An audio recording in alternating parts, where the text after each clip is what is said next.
I was deployed in a war zone when I got the call. Someone else was living in my house, not just trespassing. They were paying rent to my HOA. While I was fighting for this country, they sold out my home. But they had no idea who they were messing with. Because my platoon? We don't take betrayal lightly. Before my deployment, I followed every rule, dotted every I, crossed every T. Because that's what you do when you've worked your whole life for something that finally feels solid. I just bought my first home. Nothing extravagant. Just a modest 2-bedroom in a quiet Texas neighborhood where folks still waved when they passed by and lawnmowers buzzed every Saturday morning like clockwork. That house was more than wood and nails to me. It was a symbol of victory. Every scuff on the floor reminded me of what I'd sacrificed to get it. Every corner of that place held a story, like the window I replaced myself after a storm or the dog tags I kept hanging on the wall beside the front door. I was proud of it fiercely. Before shipping off to Afghanistan, I made sure everything was locked up, all the utilities were set to hibernate, and I paid my HOA dues a full year in advance just to avoid problems. I even stopped by the HOA office in person with a printed copy of my military leave orders and left them with their office manager, a woman named Karen, yes, literally named Karen, who smiled stiffly and said, "We'll take care of it." I also left my best friend Jason's contact info as an emergency contact. He lived 20 minutes away and had a spare key in case anything needed attention. I figured the worst thing I'd have to come back to was maybe a yellowing lawn or a few squirrels in the attic. But no part of me imagined what would happen next. Not in a million years. Because while I was over there sweating in 120-degree heat, carrying gear that weighed more than some of the guys in my unit, ducking mortar fire and trying to stay alive, someone back home decided that my service, my sacrifice, and my trust didn't mean a damn thing. It started with an email. I remember it vividly. I was sitting on a broken cot in a makeshift tent, killing time between missions, when my buddy Jason messaged me. The subject line said, "You home early?" That alone made my heart jump. I opened it, and there were photos. My house, my driveway, my front porch, but with someone else's car parked out front, a white SUV I didn't recognize. In the yard were toys scattered across the grass, a kid's scooter leaned against the porch railing, and a dog bed by the front door. I stared at it, confused, and then angry.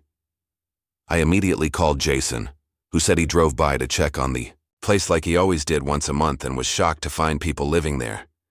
He rang the doorbell, and a woman answered, said they'd been renting the place for a few months. Renting? Renting.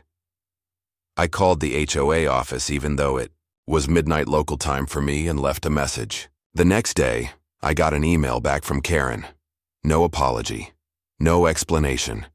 Just a single paragraph claiming that my house had been declared abandoned property and that per their bylaws, the HOA had stepped in to manage the home by leasing it out to maintain neighborhood standards and ensure property value continuity. I read it 3 times, thinking maybe I was too tired to understand. But no, they were serious. They had rented out my house to strangers while I was deployed. I felt sick. I forwarded the message to Jason, who called a lawyer friend. Turns out, the HOA had dug up a loophole in the bylaws, an old clause written decades ago for foreclosed properties that said the HOA could temporarily assume control of vacant or at-risk residences to prevent neighborhood decline. But my house wasn't foreclosed. It wasn't vacant. It was locked and preserved. I'd done everything right. And still, they used a technicality to violate my trust and my property rights. And it got worse. Jason peeked through the windows. My furniture was gone. My photos, my books, my recliner where I used to watch Sunday football, it was all replaced. They had thrown my life out and moved new people in like I was just a ghost. The lawyer said my only option was to start legal proceedings and hope. The tenants left voluntarily, which could take months. Meanwhile, I was still overseas, unable to act. I remember sitting there staring at the dirt, just seething. It wasn't just the loss of control. It was the feeling of being erased, betrayed.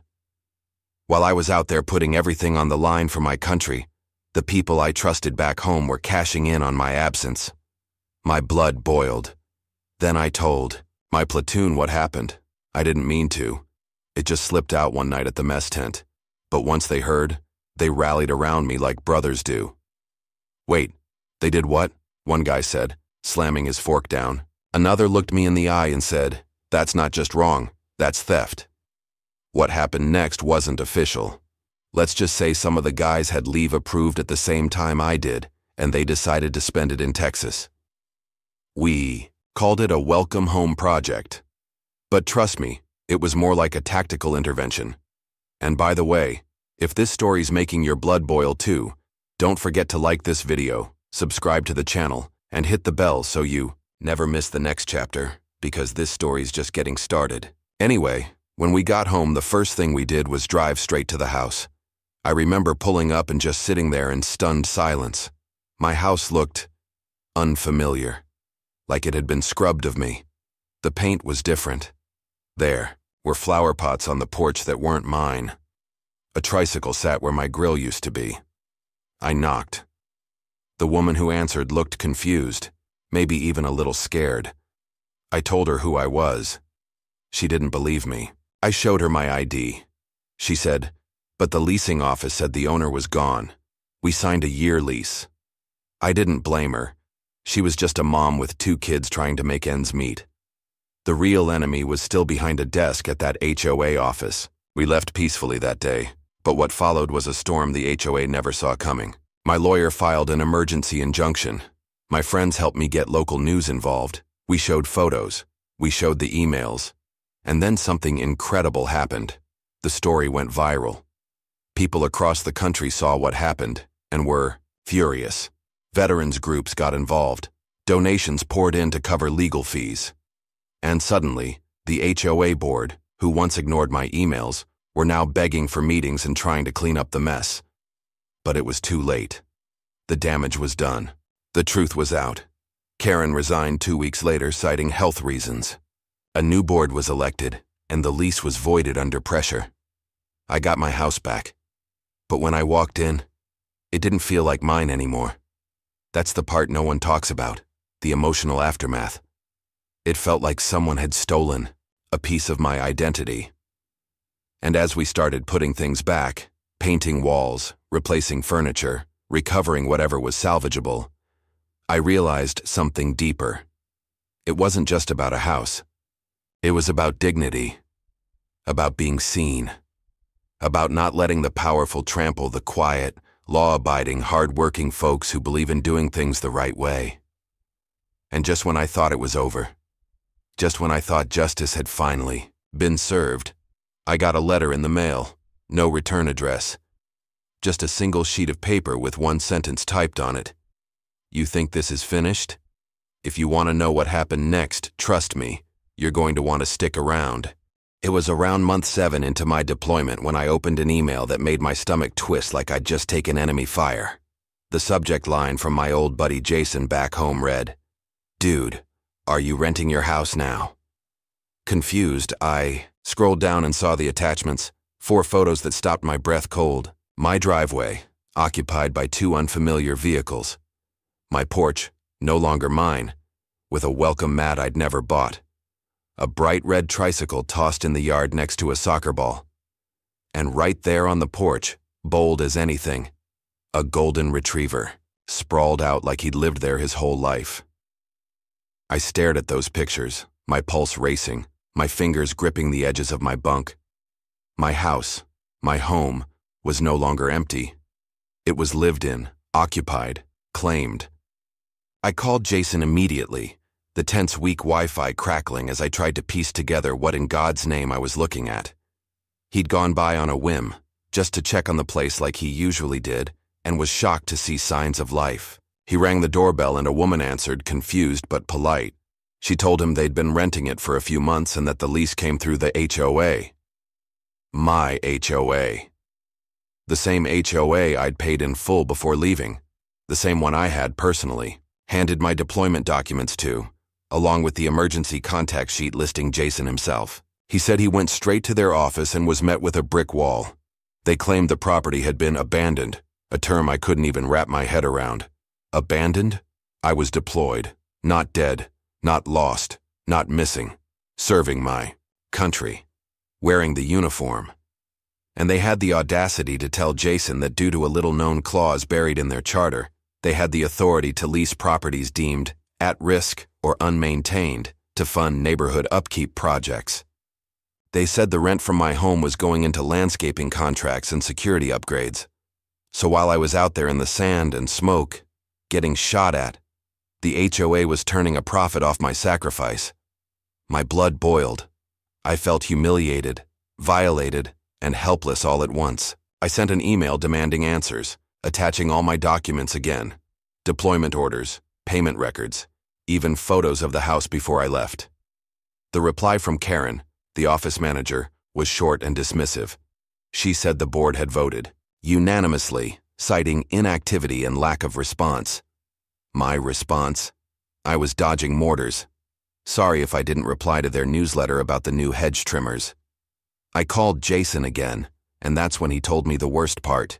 He saw moving boxes by the curb marked "Sold, Donate." My belongings, my furniture, my photos, my recliner. All of it had been hauled out, likely tossed or given away. I couldn't believe it. I felt this wave of betrayal I didn't know how to process. It wasn't just property. It was identity. They had erased me from my own space like I didn't matter, like my life didn't count. I couldn't sleep that night. I kept picturing strangers sitting in my living room, feet on the coffee table I built myself, watching TV while my medals were probably dumped in a trash bin somewhere. The next day, my CO saw me pacing and asked what was going on. I told him. His face hardened. "They did what?" he said. Soon word spread through my unit, and man, you've never seen a group of soldiers angrier. These guys, battle-hardened, stoic, looked ready to take a trip stateside just to knock on Karen's door.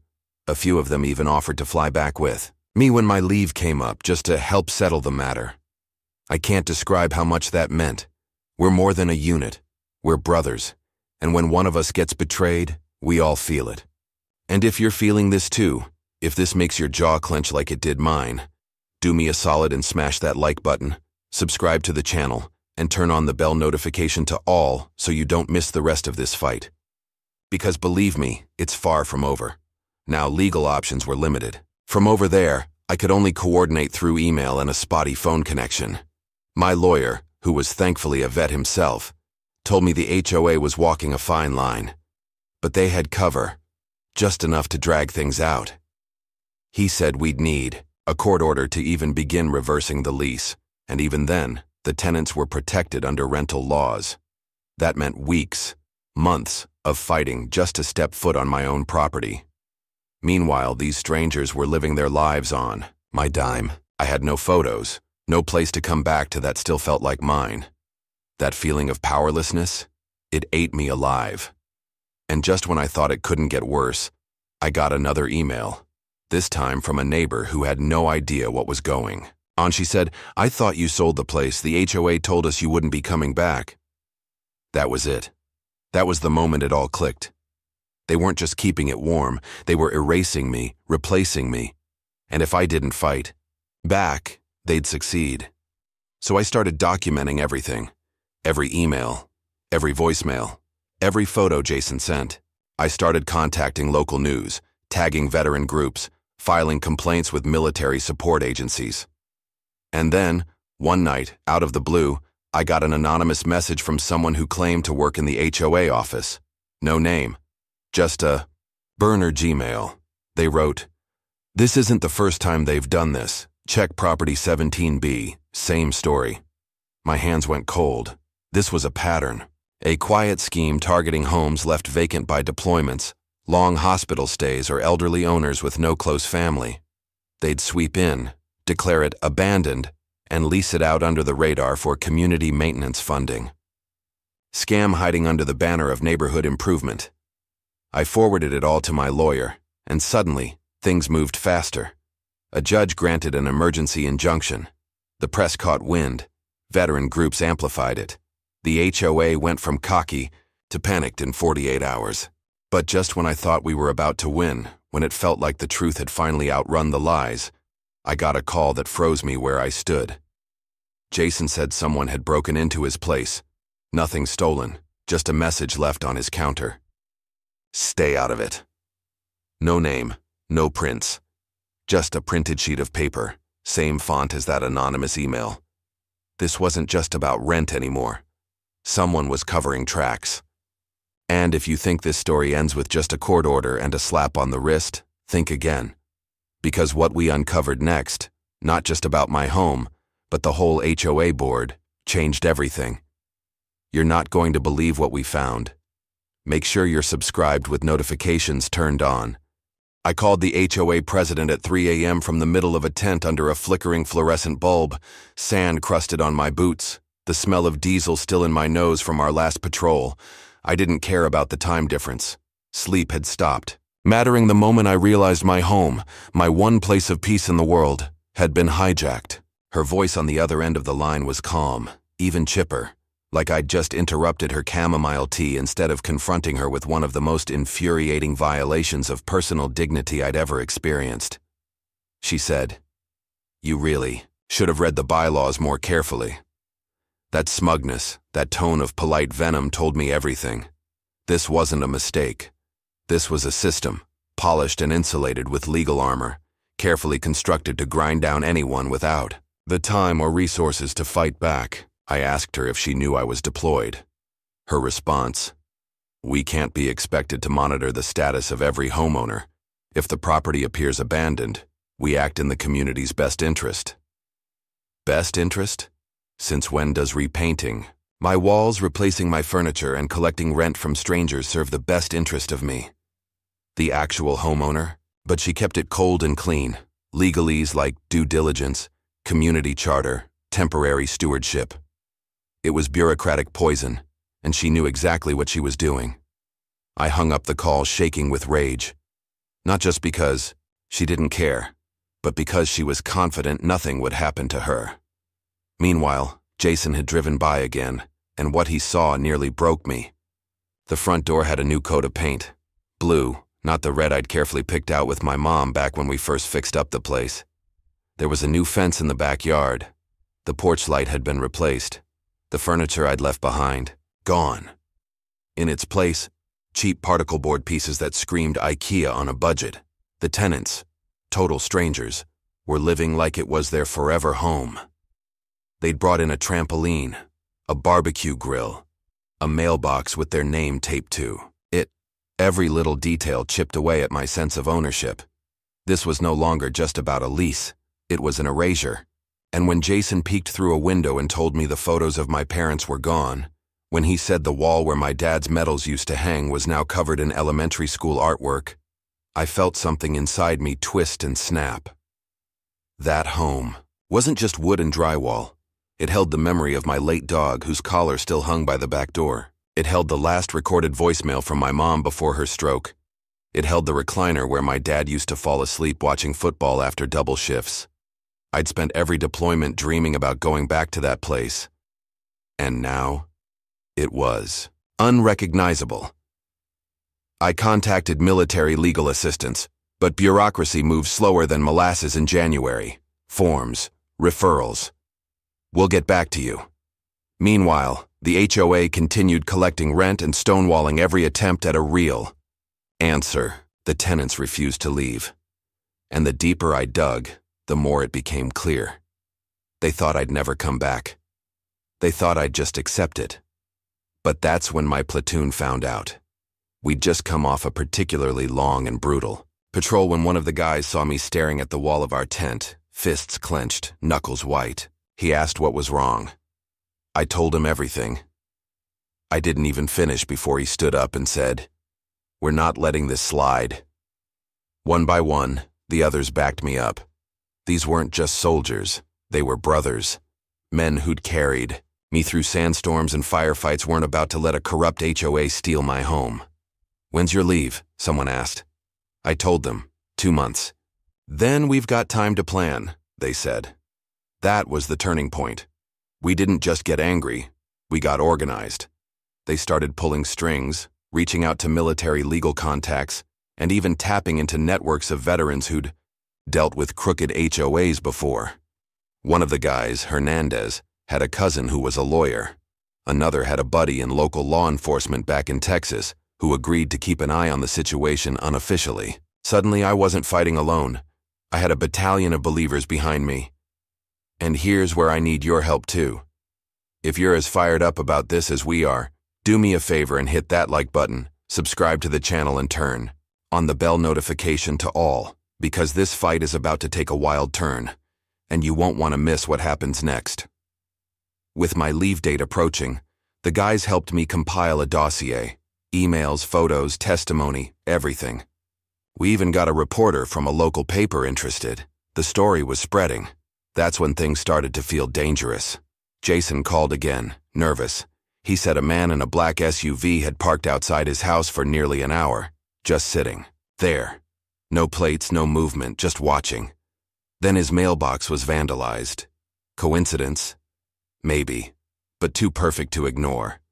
The HOA president stopped answering calls. Their office had a for lease sign in the window one morning, and the website went offline. It was like they were scattering, like rats leaving a sinking ship. And just when we thought it couldn't get worse, Jason found something buried. In the backyard behind my old tool shed, a pile of torn-up papers and burned photo frames, partially melted glass, bits of scorched wood. It looked like someone tried to destroy what was left of my personal belongings. I felt sick. I thought about my mom's letters, my dad's flag from his funeral. I didn't know what had been lost, yet, but I knew it was deliberate. This wasn't just carelessness. This was malicious.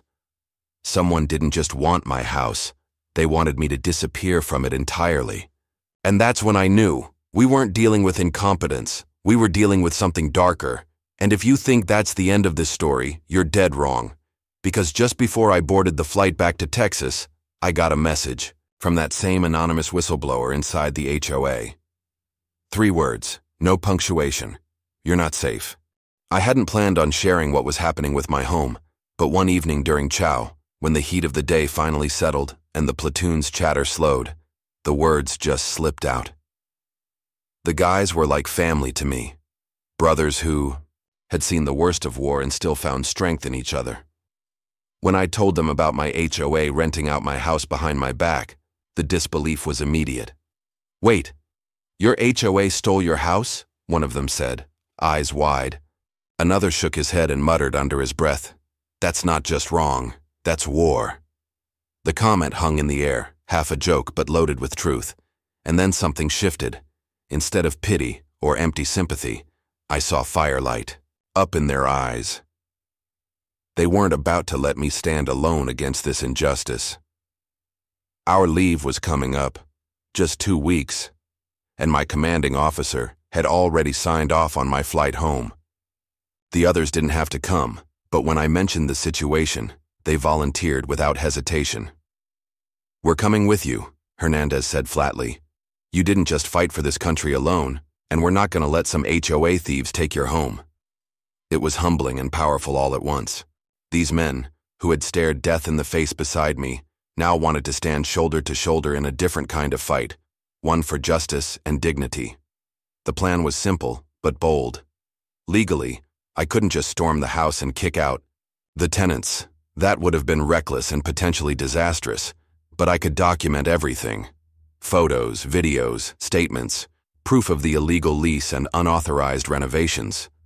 We'd file for an immediate eviction, and if the HOA wanted a battle, they were about to get one, with boots on the ground and brothers at my back, as we coordinated calls with lawyers and arranged for extra security once I arrived home. The weight of it all started to feel different. I wasn't just a lone soldier facing a faceless bureaucracy. I had a platoon of warriors ready to fight, for me, for what was right. The night before my flight, I sat staring at the flickering screen of my phone, thinking about the men who had risked everything beside me and were now risking their own lives to reclaim what was mine.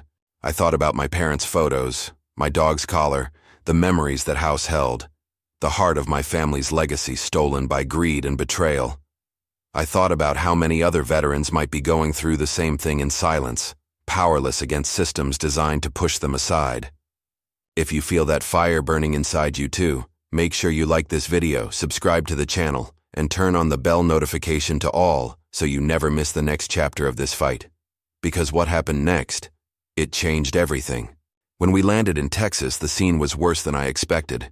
The tenants were still there, but now they had a new guard, menacing and bold, acting like they owned the place outright. The HOA was nowhere to be found. We realized quickly that this wasn't just about reclaiming property. It was about standing up to a powerful group who thought they could silence me and every soldier who dared to stand their ground. But then, just as we were preparing for the first step of the eviction process, an unexpected message arrived. It was anonymous, typed on a plain sheet of paper left on my doorstep. No return address. They're watching, and they know you're back. That chilling warning echoed in my mind as we gathered outside that house, ready to take it back by force if we had to. What we faced next wasn't just a legal battle, it was a fight for truth, for respect, for the dignity every soldier deserves. And the real story? It's just beginning. You won't believe what happens in the next part. Stay with me. This is the fight no one saw coming. When we finally landed back in Texas, the mood was far from triumphant. There were no weapons in hand, no dramatic showdown, just body cams, stacks of paperwork, and a fierce determination burning in all of us. The platoon that had fought alongside me overseas was now my backbone on this front line of justice. Together, we connected with a lawyer who specialized in property rights, someone who understood that this wasn't just about a house, but about the betrayal of trust and the violation of everything that stood for honor and dignity.